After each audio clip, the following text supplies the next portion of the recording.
किसी कुत्ते का भी, किसी जानवर का भी दिल पिघल जाए, बट उस बंदे का नहीं पिघला, उस बंदे का नहीं पिघला जिसको मेरे पापा की डेथ हो गई। चलो आज स्टार्ट करती हूँ अपनी स्कैम की जर्नी जो मेरे साथ मई में स्टार्ट हुई थी और मुझे जुलाई तक उसकी वजह से ट्रॉमेटाइज होना पड़ा। सो आप लोगों को भी बताती हूँ। Hi guys, welcome back to my channel. So basically ये जो जर्नी है, जो स्कैम जर्नी है, ठीक है, ये बहुत पेनफुल थी और मुझे नहीं पता था कि ये इतनी ट्रैजिक टर्न हो जाएगी। मेरे को एक्चुअली अब उस बारे में बात करना भी अच्छा नहीं लगता, but I am sure, I am 200% sure कि अगर मैं ये आपके साथ शेयर करूँगी तो समहाउ या तो आपने गो थ्रू करा होगा, या अगर आपके साथ ऐसी कोई चीज़ होने वाली है तो आपके लिए बहुत ज़्यादा हेल्प हो जाएगी। ठीक है, तो बेसिकली क्या हुआ था कि मैं रहती थी दिल्ली में और इट्स बीन डिकेड, मेरे को बहुत ज़्यादा टाइम हो गया था और मैं वहीं पे ही वर्किंग थी। बट अभी जो मेरी करंट जॉब है that is WFH, complete WFH। So I thought कि अभी ये वो टाइम है जहाँ पे मैं अपनी फैमिली को थोड़ा टाइम दे सकती हूँ या उनके साथ टाइम स्पेंड कर सकती हूँ। सो आई थॉट कि let's move to my hometown. ठीक है, सो मैंने दिल्ली से अपना सारा सामान, ऑफकोर्स मेरे को शिफ्ट करना था, तो मैंने बहुत सारे मूवर्स और पैकर्स से मैंने बात करनी स्टार्ट करी और काफ़ी टाइम के डिस्कशन के बाद मैंने एक मूवर्स पैकर्स फाइनलाइज करा। उसका नाम था VRL logistic. VRL logistic, again saying, भूल के भी कभी बुक मत करना, आगे आगे बताती हूँ। ठीक है, सो मैंने उसे फाइनलाइज करा और जिस दिन मेरा सामान जाना था उस दिन वो बंदा बोला कि मतलब आपके पास 10 बजे तक गाड़ी आ जाएगी, या मूवर्स पैकर्स जो भी पैकिंग वाले होते हैं वो आ जाएंगे। ठीक है, मैंने कहा ओके दैट इज़ फाइन, ठीक है 10 बजे तक आ जाएंगे तो कोई बात नहीं। और उस दिन मेरा ऑफिस था, मुझे अच्छे से याद है उस दिन मेरा ऑफिस था, तो मैंने उस बंदे को बोला कि मैंने कहा भैया जितना जल्दी हो सके उतने जल्दी करा लेना क्योंकि मेरी इवनिंग शिफ्ट है और मुझे थोड़ा सोने का टाइम मिल जाएगा। ही सेड कि ठीक है आपका 10 बजे, इनफैक्ट 9:30 to 10, हाँ 9:30 to 10 के बीच में उसने क्लियरली, आई रिमेंबर, उसने बोला था कि आपका सामान पिकअप हो जाएगा। आई सेड ओके, अगर 10 बजे तक, 12 बजे तक भी हो जाता है तभी भी मेरे को 3-4 घंटे सोने के लिए मिल जाएंगे। ठीक है, उसके बाद उस दिन मैंने 10 बजे का टाइम निकला, 11 बजे का टाइम निकला, मैंने उसे फॉलोअप करना स्टार्ट करा। ही सेड कि मैडम गाड़ी जो है वो फंस गई है, पुलिस वालों ने पकड़ लिया है, ब्ला ब्ला, मतलब उसने बहुत सारी स्टोरीज़ मेरे को सुनाई कि ट्रैफिक जैम है, व्हाट नॉट। और ऐसे ऐसे करके मेरे पास जो गाड़ी आई, जो मूवर्स पैकर्स वाले आए, वो आए अराउंड 4 बजे के आसपास। ठीक है, सो मेरा सामान बहुत ज़्यादा नहीं था क्योंकि थोड़ा बहुत मैं पहले ही मूव करना, मैंने अपने पर्सनल स्टफ़ मैंने मूव करने स्टार्ट कर दिए थे। सो मेरे पास बहुत ज़्यादा सामान नहीं था क्योंकि मेरा जो फ्लैट था वो भी सेमी फर्निश्ड था, तो मुझे बहुत सारा सामान लैंडलॉर्ड से मिला हुआ था। तो जैसे तैसे करके सामान मतलब ठीक था, तो वो जल्दी से पैक हो गया। ठीक है, आधे पौने घंटे में सामान पैक हो गया। और हाँ, एक और चीज़ मैं आपको बता देती हूँ कि जब मैंने उससे कोटेशन मंगाई थी, जब कोटेशन फाइनलाइज हुई थी या जब रेट की बातचीत चल रही थी, तो उसने बोला था 33 रुपीज़ पर kg। आई रिमेंबर 33 रुपीज़ पर kg। मैंने कहा ओके दैट्स फाइन। ठीक है, अगेन मैं बोल रही हूँ कि मेरा फर्स्ट टाइम था, सो मुझे कुछ भी आइडिया नहीं था how this is going to be done और ये कैसे काम करता है। बट मैंने इंटरनेट पे ही सारी इन्फॉर्मेशन ली थी। ठीक है, और ऑफकोर्स 1-2 लोगों से पूछा था बट ज़्यादा किसी से नहीं पूछा था। सो 32 रुपीज़ पर kg पे बात फिक्स हुई और मैंने उससे बोला था कि, और वो वेट के अकॉर्डिंग होना था डेफिनेटली, तो मैंने उससे बोला था कि भैया आप वेट कैसे करोगे। ठीक है, और मैंने ये भी बोला था साथ के साथ कि आप वेट मेरे सामने ही करना, आप वेइंग मशीन लेके आना और जब सामान पैक हो रहा होगा तभी आप वेट करना। ही सेड ओके मैं ट्राई करूँगा, बट अगर ऐसा नहीं हुआ तो सामान जाएगा वेयर हाउस और वहाँ से मैं आपको वेट करके वीडियो बना के मैं आपको भेज दूंगा। ठीक है, बट फिर भी मैंने उसे दोबारा से बोला, मैंने कहा भैया आई डोंट ट्रस्ट, आप प्लीज़ मशीन लेके आना या तो मुझे पहले ही बता देना। ठीक है, सो वो बंदा जब मूवर्स पैकर्स वाला आया उसके पास मशीन नहीं थी। ठीक है, और वो कोई और ही बंदा था, मतलब वो जो सो कॉल्ड VRL लॉजिस्टिक मैंने बुक करा था वो उसके बंदे नहीं थे, उसने पॉटर से या कहीं और से ही थर्ड पार्टी हायर करा था और मेरे पास भेजा था। ठीक है, सो वो बंदे जब आए उनके पास मशीन नहीं थी, मैंने उनसे पूछा, बट उस दिन मैं इतनी पजल हो गई थी, मैंने कहा चल ठीक है यार, कोई नहीं, वो वीडियो भेज देगा। ठीक है, ऐसे ट्रस्ट पे ही चीज़ें चलती, वीडियो भेज देगा, अब बात तो सारी हो ही रखी है। सो मैंने कहा ठीक है, सामान पैक होने लगा, सामान चला गया। ठीक है, और मुझे याद है कि उन बंदों ने मेरे से टिप मांगी थी, तो मैंने उनको कुछ 200-300 रुपये से टिप दिया था और बाकी एडवांस पेमेंट 1000 रुपीज़ उस बंदे को मैंने एडवांस पेमेंट करी थी जो VRL लॉजिस्टिक वाला बंदा था। बहुत मतलब अगर कभी भी इस लॉजिस्टिक से आपको बुक करना है guys, never ever do that, never ever. बहुत ही गिरा हुआ घटिया इंसान है। आगे तो मैं आपको बताऊंगी, आपकी आंखों में लिटरली आंसू आ जाएंगे जब मैं अपनी स्टोरी बताऊंगी आगे।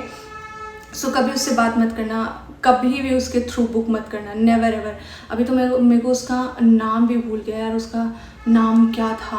मैं बस डेफिनेटली कहीं पे होगा, मैं आप लोगों को या तो स्क्रीन पे कहीं पे लिख दूंगी या फिर क्लिप लगा दूंगी या फिर कोटेशन पड़ा होगा, बट कुछ तो होगा तो मैं उससे आपको बता दूंगी उसका नाम, ठीक है। सो उसके थ्रू कभी भी बुक मत करना। सो जब क्या हुआ, वो सामान पैक होके उस दिन चला गया, ठीक है। फिर मेरी शिफ्ट थी, मैं अपने काम वाम में बिजी हो गई, ठीक है, मतलब नॉर्मल चीज़ें चलने लग गई। फिर उसने बोला था कि थोड़ी देर बाद ही मैं आपको वीडियो बना के भेज दूंगा कि आपका जो वेट है वो कितना है, बट उसने मुझे कोई भी वीडियो बना के नहीं भेजा, ठीक है, कोई वीडियो बना के नहीं भेजा। 27th निकल गया, 28th निकल गया और 29th को मुझे दिल्ली से मूव करना था, ठीक है। सो मुझे दिल्ली से जाना था लखनऊ अपने सिस्टर के यहाँ पे। सो 29th को मैं अपनी सिस्टर के यहाँ पे चली गई लखनऊ, और मैं सुबह पहुँची हूँ 30th को, 28th को आई गेस मैं निकली थी। सॉरी, डेट का 1-2 दिन इधर उधर हो सकता है, बट मतलब 90% डेट यही है, ठीक है। तो प्रॉबेबली मैं 29th को निकली थी, सैटरडे था बेसिकली उस दिन, ठीक है। सो मैं सैटरडे को निकली रात में और संडे की सुबह मैं पहुंच गई, ठीक है, अपनी दीदी के यहाँ पे। सो फिर उसके बाद क्या हुआ कि उसी सेम डे पे, actually I am so sorry guys, मैं बताते हुए बहुत इमोशनल हो रही हूँ क्योंकि बात ही ऐसी है। सो एक्चुअली उसी दिन मेरे फादर की तबीयत ख़राब हो गई, मतलब वो सिटी में थे, होम टाउन में थे, रीवा में, और उनकी तबीयत ख़राब हो गई और हमें दोपहर में पता चला कि तबीयत थोड़ी ज़्यादा ख़राब हो गई, सीरियस है, ठीक है। तो वहाँ पे लेके गए और उनको दिखाया। फिर डॉक्टर ने क्या बोला कि MRI के लिए बोल दिया, ठीक है। सो हमें ये लगा कि MRI कराना ठीक नहीं है क्योंकि स्ट्रोक वगैरह ऑलरेडी घर पे आ चुके थे।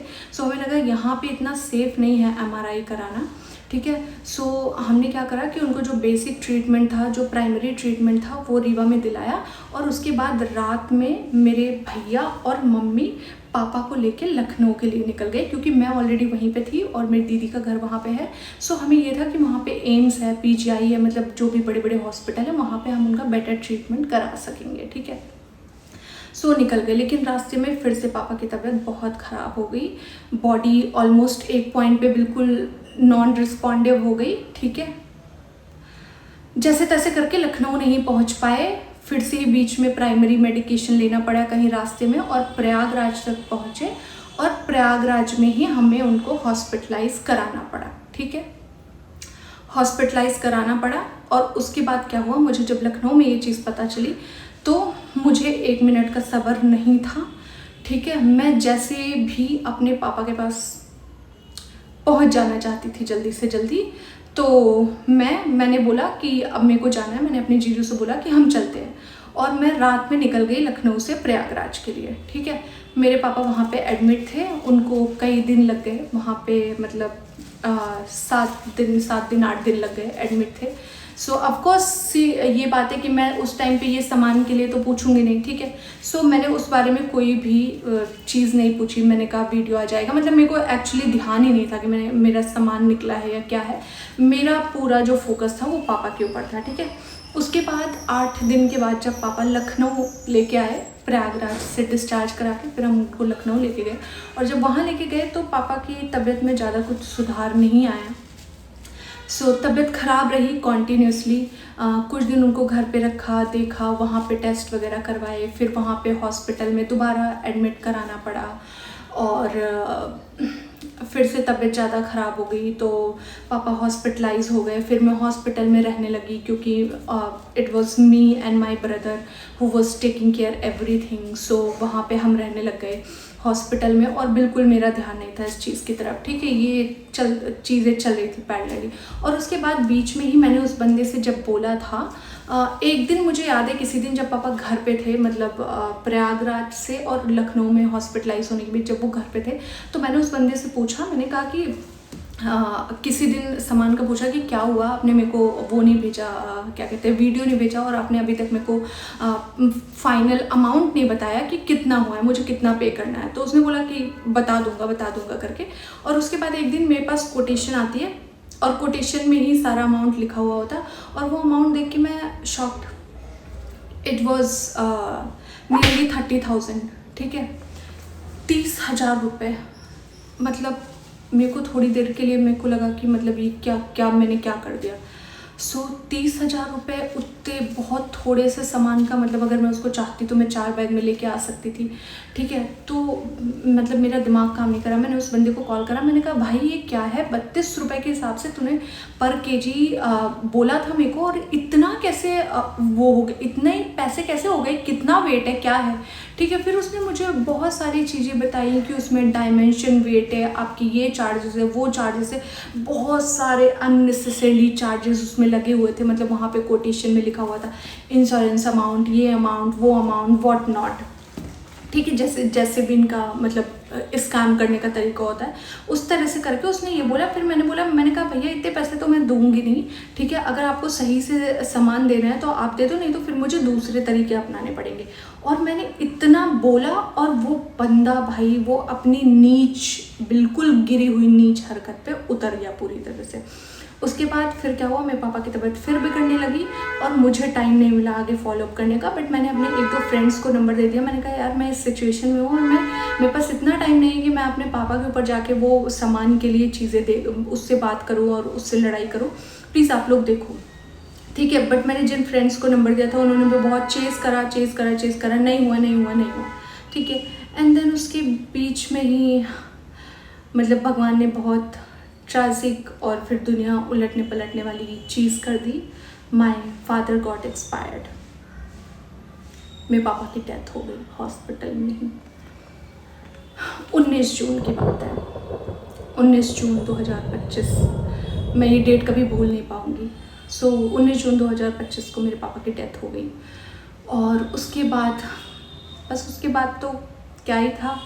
फिर हम लखनऊ से उनको लेके गए अपने पैटर्नल प्लेस पे, जहाँ पे मेरे पापा का सब कुछ जुड़ा था, वहाँ पे लेके गए। वहाँ पे उनकी 13वीं बरसी जो सारे कार्यक्रम होते हैं वो सब वहाँ पे ही हुए, और उस सब में मुझे 15-20 दिन लग गए। मैं वापस अपना होम टाउन, मतलब जो मेरा सिटी में घर था, वहाँ पे मैं आई जुलाई फर्स्ट वीक में, कुछ 6-7-8 जुलाई के आसपास में आई। एंड देन उसके बाद मैंने देखा कि अभी तक भी मेरे पास सामान की ना ही कोई इन्फॉर्मेशन है, ना कोई न्यूज़ है, कुछ भी नहीं है, ठीक है। कुछ भी सामान के बारे में पता नहीं है कि सामान कहाँ है, कहाँ नहीं है। और मीनवाइल उस बंदे ने मुझे बोला था कि आपका सामान जो है झांसी में है। तो मैंने कहा ठीक है, मैं झांसी से पिकअप करा लेती हूँ, आपका जितना झांसी तक का पैसा हुआ है वो आप मेरे से ले लो और मैं झांसी से सामान पिकअप करा लूँगी, ठीक है। उसने बोला नहीं मैडम ऐसे नहीं होता है, आपका सामान तो वहीं पे ही डिलीवर होगा, मतलब आपने जहाँ के लिए बोला हुआ है कि होम टाउन में वहीं पे ही डिलीवर होगा, उससे पहले सामान नहीं मिलेगा। आई सेड ओके, ठीक है। फिर उसके बाद मैंने कहा कि ठीक है चलो कोई बात नहीं, ये सब हो गई।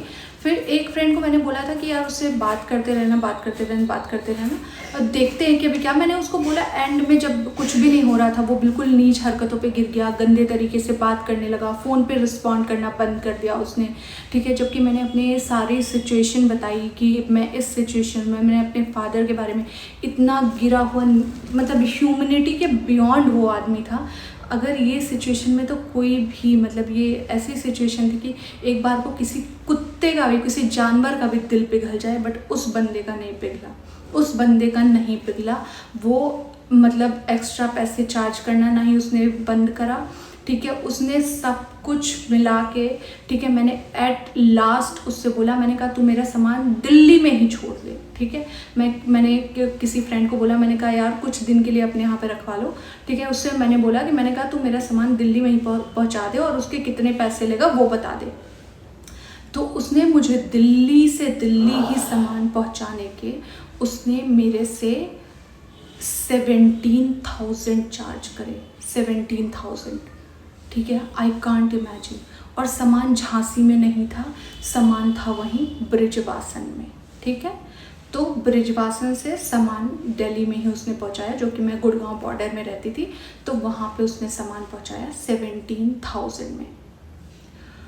और ओह गॉड, उसके बाद वो सामान मेरे फ्रेंड के यहाँ पे रखा था कुछ दिन, फिर जाके मेरे को सामान लेके आना था, ठीक है। यहाँ पे ये वीडियो बनाने का मेरा पॉइंट क्या है, एक तो पहला है कि ये जो मूवर्स पैकर्स का स्कैम है, प्लीज़ इससे अपने आप को बचाएं, प्लीज़ अपने आप को बचाएं। अगर आप किसी भी ऐसे प्राइवेट मूवर्स और पैकर्स से अपना सामान भेज रहे हैं या फिर उनसे बात कर रहे हैं या भेजना चाहते हैं, we very very very careful guys, we very careful.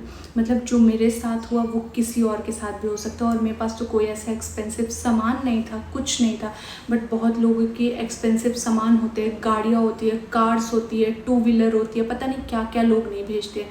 तो इसलिए अगर आप कभी भी ऐसा कर रहे हैं तो बिल्कुल ट्राइड एंड टेस्टेड मूवर्स और पैकर्स के थ्रू ही सामान भेजें, और हो सके तो अगर कोई मतलब नोन है या जिसके बारे में पहले से पता है उसी से ही भेजें, ऐसे किसी अननोन से ना भेजें, बिल्कुल भी ना भेजें। एंड देन उसके बाद मैं आप लोगों को बताती हूँ फिर मैं क्या करा। फिर मेरे को सामान तो लेके आना था, दूसरी लर्निंग मैं आप लोगों को देने वाली हूँ, बहुत सस्ता और चीप ऑप्शन। सो मैं अगर ये काम पहले ही कर लेती तो मुझे इतना ट्रॉमा और जो डिसरिस्पेक्ट और जो पेनलाइज होना पड़ा ना, वो नहीं होना पड़ता। आप सबको पता है कि हम ट्रांसपोर्ट के थ्रू भी सामान ले आ सकते हैं, जो रेलवे का ट्रांसपोर्ट होता है, राइट, उसमें बहुत हैवी सामान आते हैं और बहुत सारा सामान आता है, राइट, और वो बहुत ही चीपर और अच्छी फैसिलिटीज़ होती है। और एट लास्ट मैंने वो ही करा, मैं वहाँ पे गई, रेलवे स्टेशन गई, एक दिन पहले मैंने वहाँ पे अपने सामान की बुकिंग कराई, और उनके प्राइस बहुत रीजनेबल होते हैं, जस्ट कुछ 5-6 रुपीज़ पर केजी होते हैं, ठीक है, और कोई एक्स्ट्रा चार्जेस या टैक्सेस वगैरह भी इतने ज़्यादा नहीं होते, बहुत नॉमिनल से होते हैं, 100-200 रुपये, और बहुत सस्ते में आपका सामान आ जाता है। इट्स जस्ट दैट कि बस सामान आपको प्रॉपर पैक करना होता है, और उसके बाद you are literally good to go, मतलब सेम डे। और हाँ, आपको ये होना चाहिए कि आपको साथ के साथ ट्रैवल भी करना पड़ता है सेम उसमें।